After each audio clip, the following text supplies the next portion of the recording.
Okay, so we're going to work through the first of the problems, and I will send out a video for each problem. All right, so in this first problem, the first thing that we have to notice is that this top triangle up here, I'm going to call it triangle 1, is a right triangle, and we have 2 of the sides. So we know that we can use Pythagorean theorem to find that third side. So I've got 10 squared plus, I'm going to temporarily call this side a squared equals 26 squared.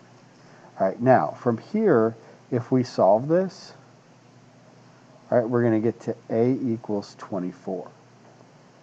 All right, so now, the other route I could have gone there is if I noticed that that was a 5, 12, 13 triangle that was scaled up by a factor 2, I could have used that as well. All right, so I have a is 24 for that first piece. Now I notice I've got a 45-degree angle down here, and that's going to be a 45-degree angle here. All right, since that's a 45, 45, 90, I know that this side would be 24, and this side would be 24 root 2. All right, so using triangle 2, we had a special relationship, and I'll call this side B. All right, and that special relationship got me to B is 24 root 2. All right, now at this point, what I notice is on triangle 3, I have a 30, 60, 90 triangle, because I had 30 in that bottom left, so I've got 60 up here.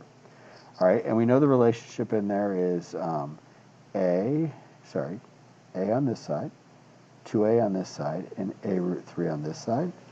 So in this one, 2A is 24 root 2. So that means this side is going to be half that, which is 12 root 2.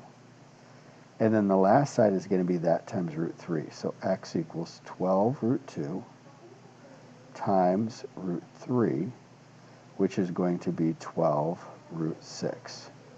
All right, and that gives us the x value. But again, notice I went triangle 1, found a solution. Triangle 2, found a solution. Triangle 3, found a solution, and that took me to the answer that I needed. All right, hope that helps. Thanks.